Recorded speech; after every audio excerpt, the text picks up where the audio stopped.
ahí en Mateo 21, yo les voy a leer, dice, respondiendo Jesús les dijo, de cierto os digo que si tuviereis fe y no dudaréis, no solo haréis esto de la higuera, sino que si a ese monte le dijereis, quítate y échate en el mar, será hecho. Y todo lo que pidiereis en oración, creyendo, lo recibiréis.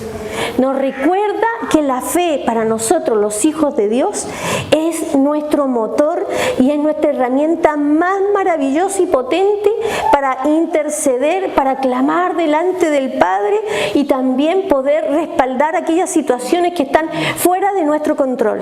Y es lo que hemos estado haciendo como iglesia, intercediendo por Ucrania, por nuestro país y también por nuestros trabajos.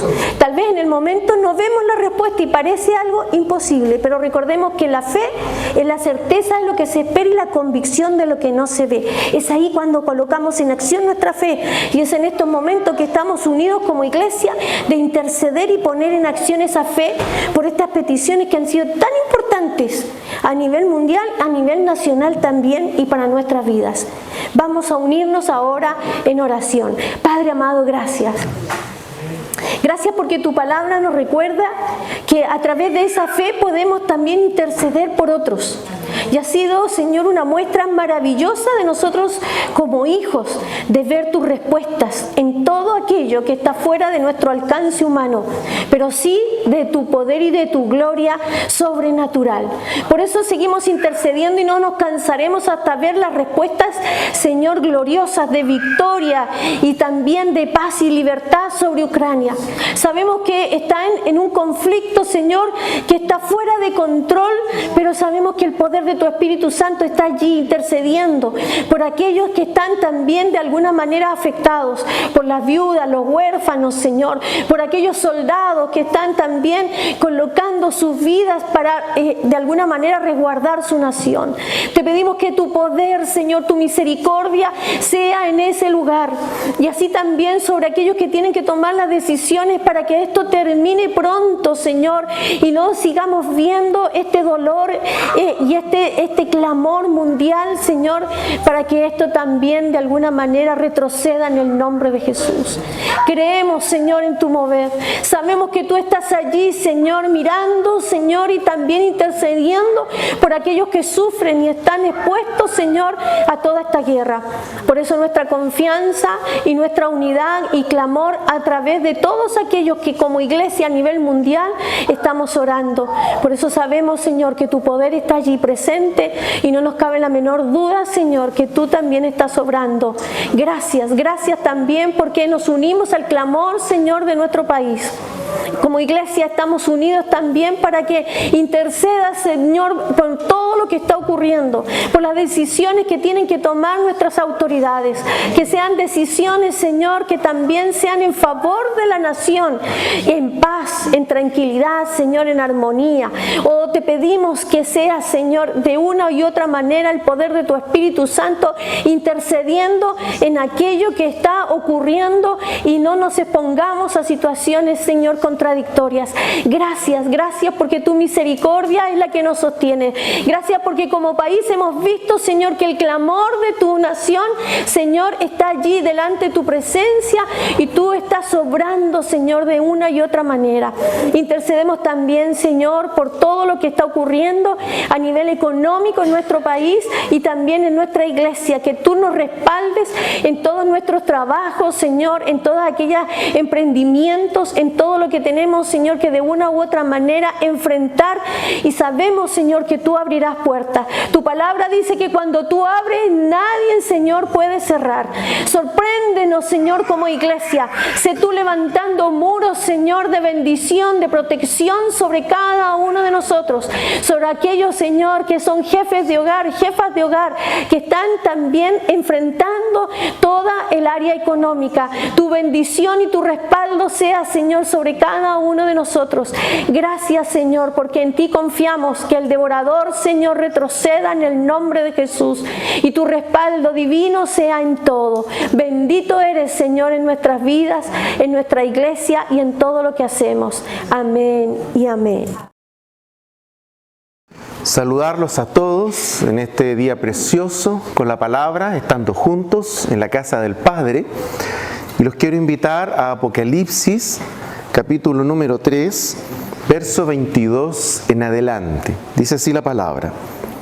Y dijo Jehová Dios: He aquí, el hombre es como uno de nosotros, sabiendo el bien y el mal. Qué interesante, ¿eh? Dice sabiendo. Eso es interesante. No estamos hablando de algo que se le reveló al hombre. Sabiendo quiere decir acá sinónimo de haciendo, ¿no? Haciendo el bien y el mal. Ahora pues, que no alargue su mano y tome también del árbol de la vida y coma y viva para siempre. Y lo sacó Jehová del huerto del Edén para que labrase la tierra del que fue tomado. Echó pues fuera al hombre y puso al oriente del huerto del Edén querubines y una espada encendida que se revolvía por todos lados para guardar el camino del árbol de la vida. Qué increíble esta palabra.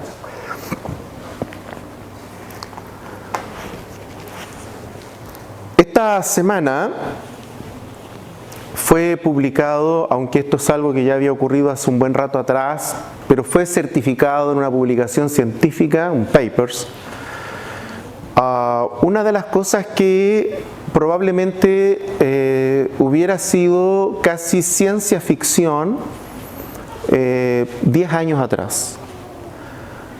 Un bebé, ¿verdad?, que recibió un tratamiento a nivel genético, para ser exacto, un tratamiento a nivel de las mitocondrias, y que, ¿no es cierto?, eventualmente este bebé tiene ahora en su genética no solo 2 genes, sino que ahora tendría 3 genes, ¿ya?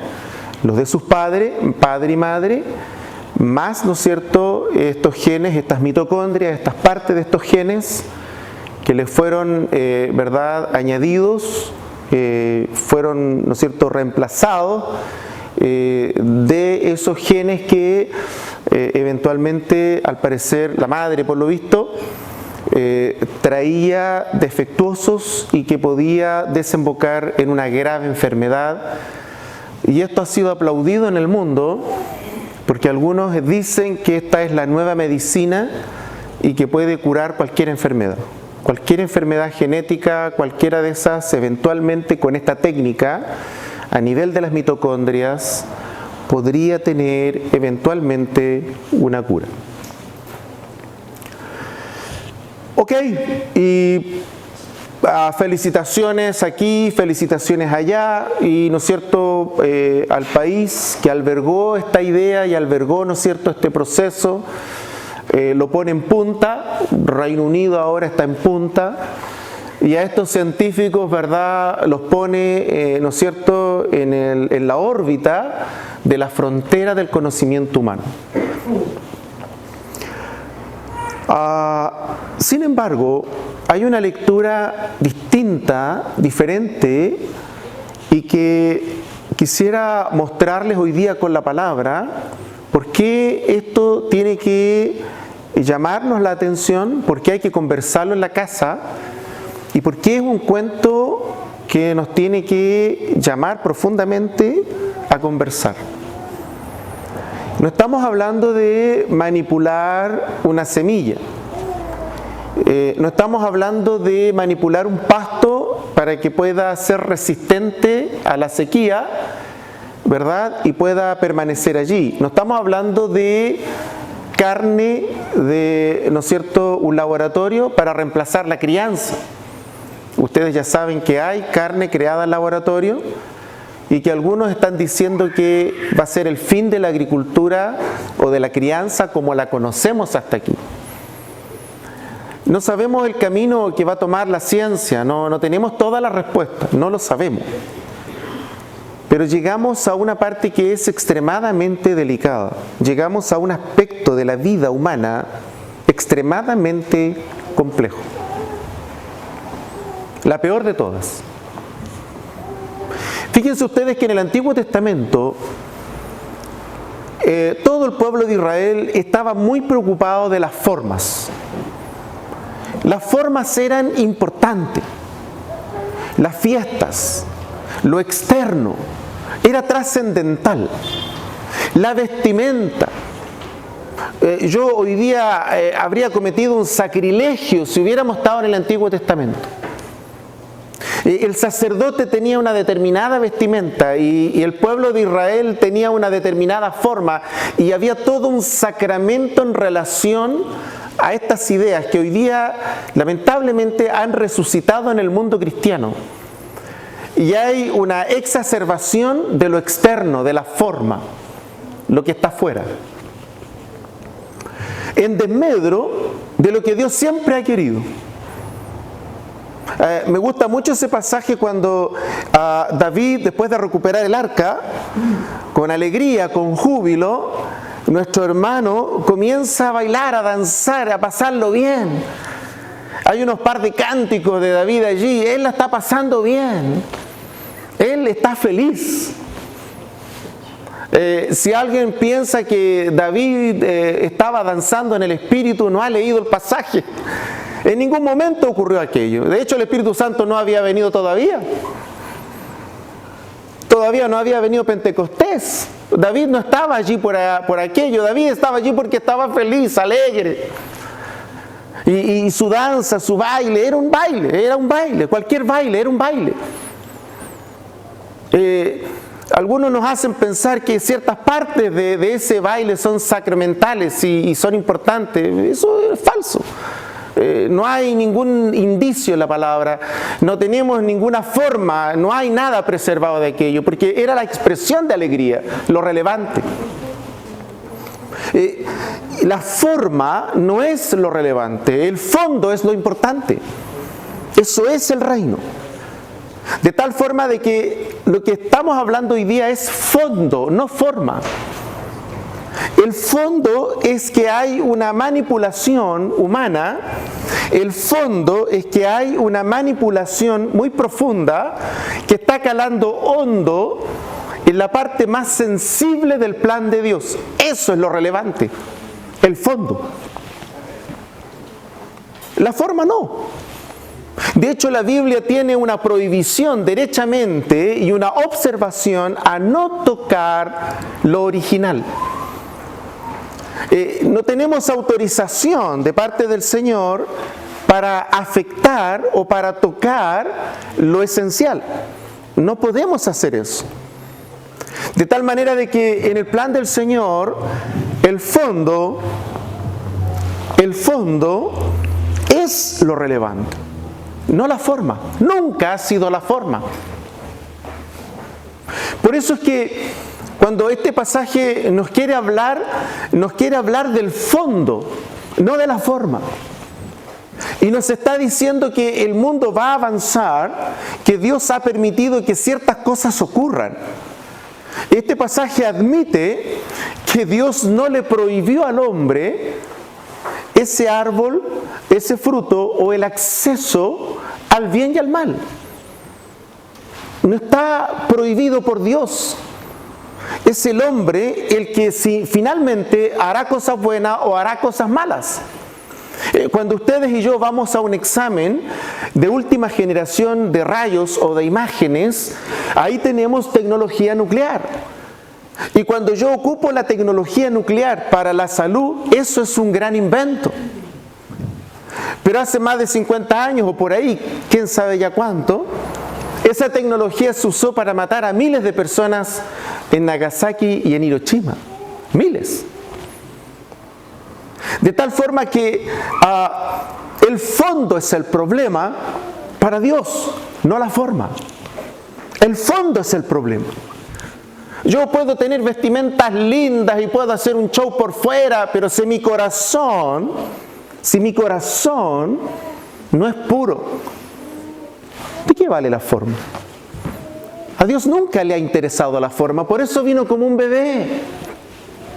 Porque no le interesa la forma, le interesa el fondo. Y este pasaje habla, y quiero subrayarlo en esta mañana, en el plan de Dios lo importante es el fondo.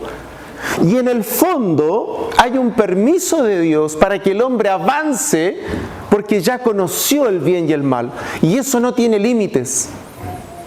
Quisiéramos que Dios controlara aquello, pero Dios determinó, porque el hombre ya desobedeció, que eso continúe su curso. ¿Y dónde está entonces la diferencia en este pasaje? Bueno, está justamente en ese otro árbol. Y quiero referirme en esta ocasión con detalle sobre este punto. Noten ustedes que el Edén, la Biblia lo describe como un lugar físico. Sabemos dónde es, Mesopotamia, las primeras culturas, ¿verdad? Medo-Persia, Babilonia, etc. En ese lugar geográfico existió un Edén real, físico, allí está. Sabemos hoy día, ¿no es cierto?, todavía hay, la agricultura de esos lugares es la mejor del mundo. Los frutos son gigantes. Es un lugar extremadamente bendecido por el Señor. Pero dice la palabra que Dios sacó a Adán y a Eva del huerto, los expulsó. Ahora, lo curioso es que siguieron viviendo físicamente ahí, pero dice que los expulsó. Hubo una acción de Dios de rechazo, no de aceptación de la maldad. Y entonces cuando hay esta reacción de Dios de rechazo a lo malo, al pecado, junto con eso hay una sanción. Noten ustedes la sanción. Le dice ahora al hombre, ahora te va a tocar mantener a ti, trabajar a ti. Claro, porque antes de la caída, Adán y Eva no trabajaban, ellos administraban, cuidaban. Pero el huerto se mantenía solo, dice que en las noches había un rocío, es decir, no había un trabajo del hombre. Después de eso, después de la caída, apareció la maleza, había que cortar el pasto, etc. Había que cuidar y mantener. De tal forma que ahora que está expulsado el hombre, tiene que hacerse cargo de su vida. Ese es el tema. El punto está en que el hombre se hace cargo de su vida, pero también se hace cargo de su historia.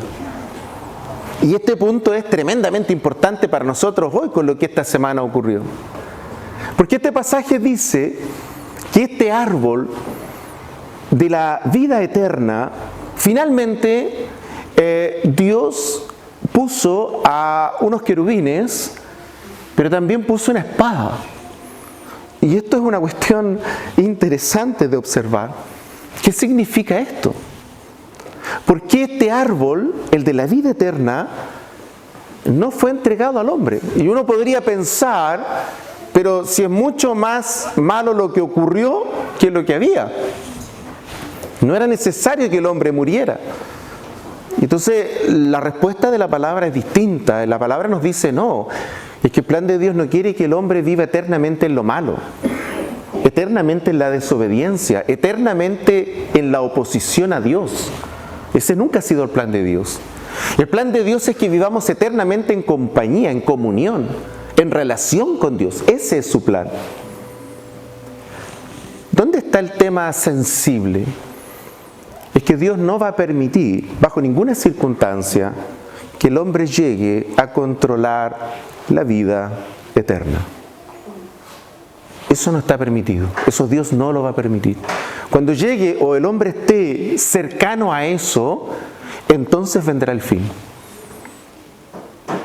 Querida iglesia, en alguna parte de ese último capítulo de la humanidad estamos hoy nosotros insertos en este mes y en este año y en este siglo. No sabemos cuánto nos queda, si mucho o poco, no sabemos eso. Pero tenemos señales gigantes, tenemos señales muy poderosas que tenemos que atender. Sabemos que ya hay experimentos donde después de un tiempo se han logrado revivir algunos animales, ya lo sabemos. Sabemos que hay países donde hay personas que han pagado millones de dólares por una criogénesis, por una conservación, porque estas personas están seguras que en el día postrero va a haber ciencia para resucitarlos. Sabemos que hay millones de dólares en algunos laboratorios trabajando en esto. Ya se sabe casi todo el genoma humano y se está trabajando mucho sobre el genoma de la vejez. No sabemos cuánto adelanto hay ahí, no lo sabemos, pero sí sabemos que se está trabajando. Como el árbol del bien y el mal no está custodiado, el mundo puede acceder a las cosas buenas y a las malas al mismo tiempo. No hay límite sobre el mal. Y lo más probable es que ese mal esté propagándose en el mundo a mayor velocidad que el bien. Es lo que ven nuestros ojos. No podemos vivir desapercibidos y no podemos vivir desentendidos de nuestro momento actual. Tenemos que estar conscientes de nuestro momento actual. La vida no se puede resumir solamente a las cuentas que hay que pagar mañana, o al examen que hay que dar mañana, o al trabajo que hay que responder mañana. No se puede resumir solo al día a día. Tenemos que mirar sobre la cotidianidad, sobre esta semana, sobre este mes y sobre este año. Tenemos que ser capaces de hacer lo que Jesús nos enseñó, a leer los tiempos, a entender lo que nos rodea, a comprender los grandes cambios que se vienen sobre el mundo y a entender que nos vamos a tener que enfrentar a aquello. Este episodio de la palabra, este querubín, la Biblia habla del querubín como un ser angelical, es un ángel con un determinado poder, no es cualquier ángel, y que está en custodia de ese lugar. Y adicionalmente a eso, la Biblia nos habla en el relato del que acabamos de leer de una espada que está desenvainada y que está moviéndose, brillando, mostrándose de un lugar a otro. Se va a intentar llegar a esto de distintas maneras, de distintas formas. El hombre va a buscar de distintas maneras, en distintos lugares del mundo, llegar a lo mismo, a controlar y a manejar tanto la genética humana para llegar a descubrir cuál es ese gen que finalmente le ordena a nuestro cuerpo autodestruirse, autoacabar, tal como lo establece la Biblia con un tope de 120 años. Que ese es el tope que estableció la palabra. Es interesante cuando uno lee la palabra y lo quiere confrontar con las teorías darwinianas. Nos gustaría mucho saber cómo Darwin interpreta aquello. Sería interesante escucharlo.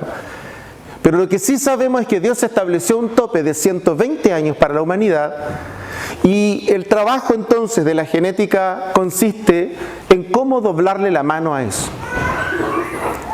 ¿Va a avanzar? Va a avanzar.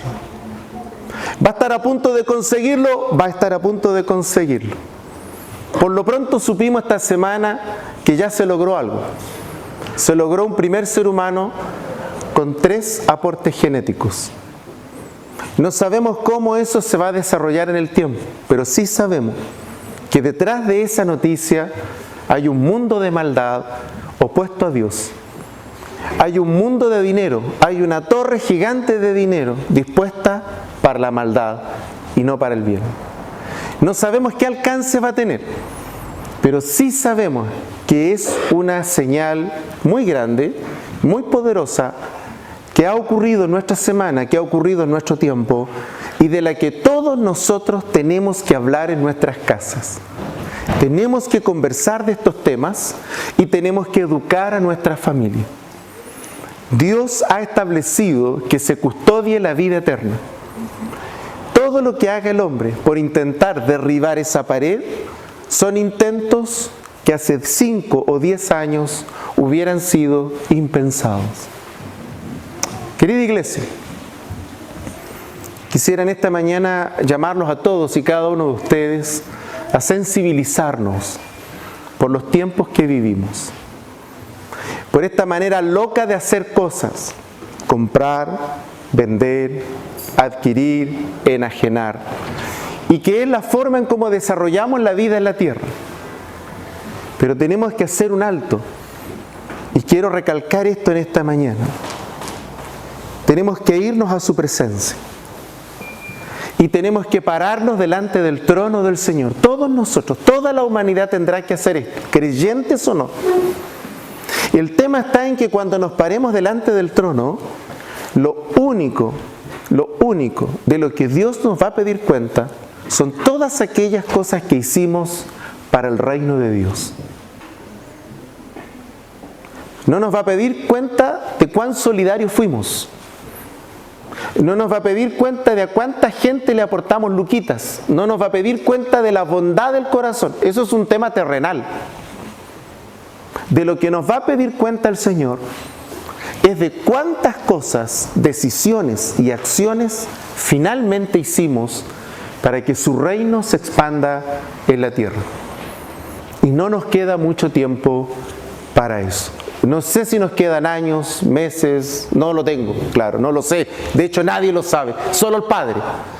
Lo que sí sabemos es que lo que está ocurriendo nos dice que cada vez hay menos tiempo.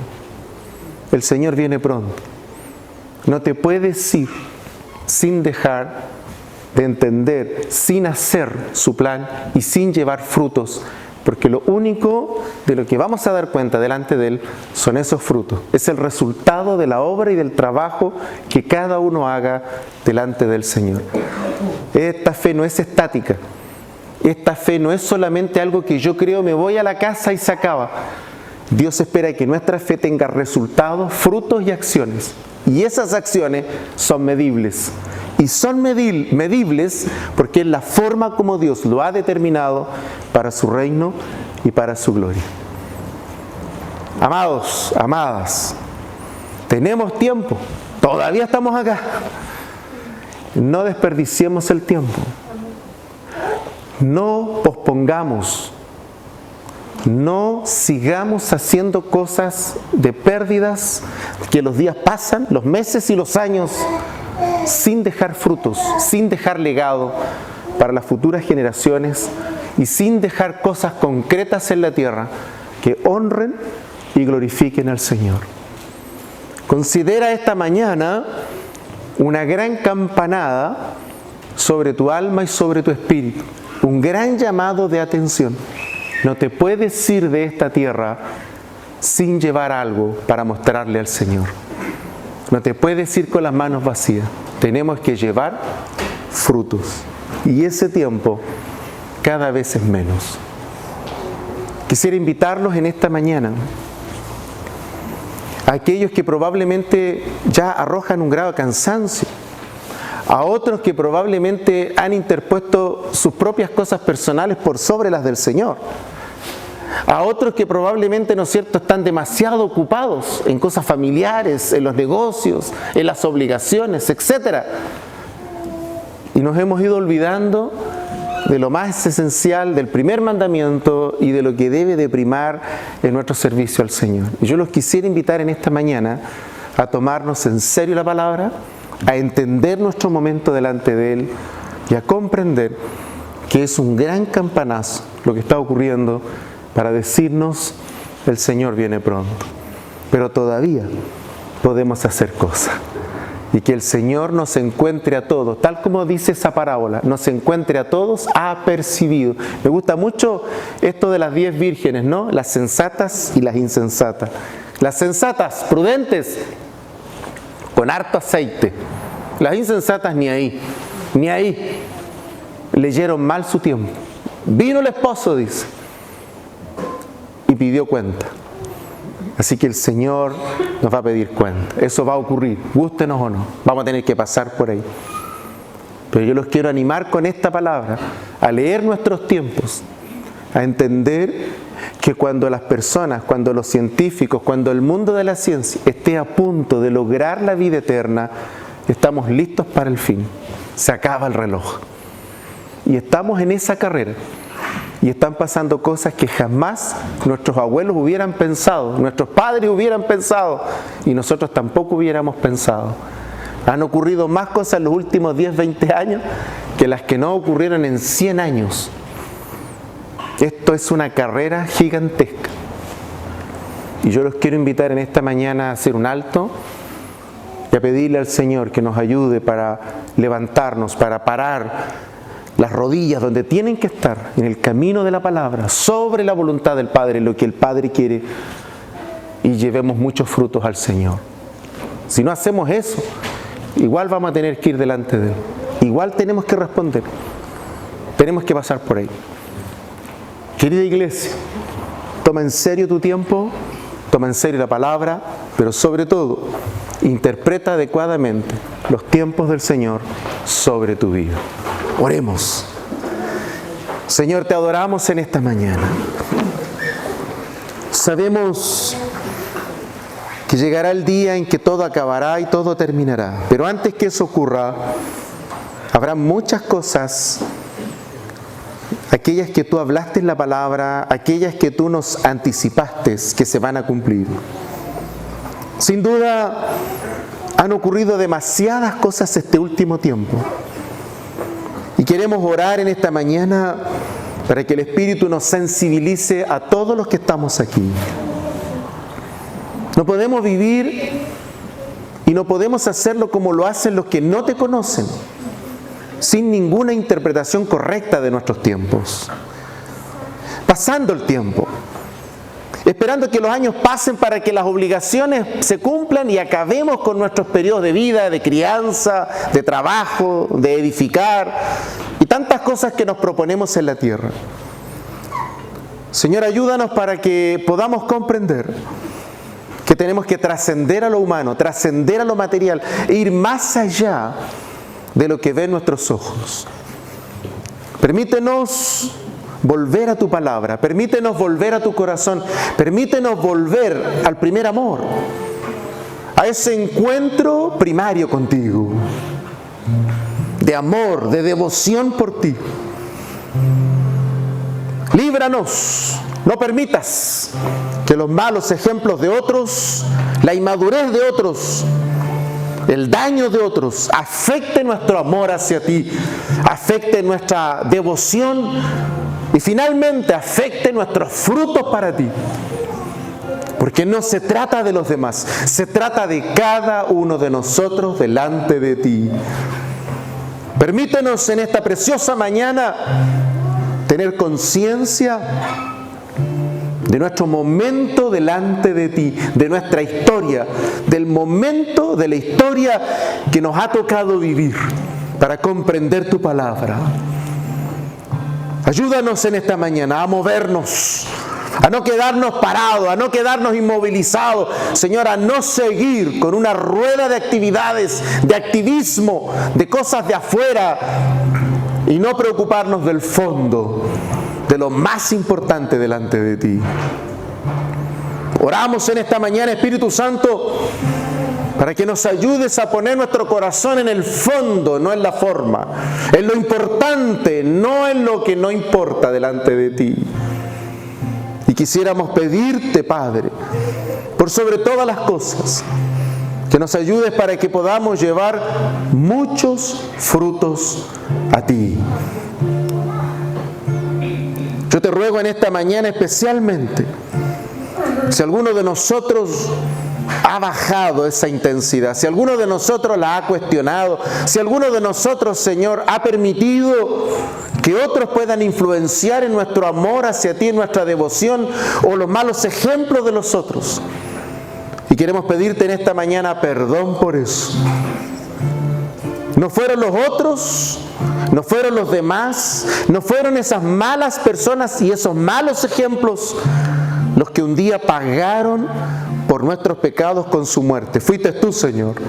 Y nosotros nos debemos a ti y nuestra gratitud es hacia ti.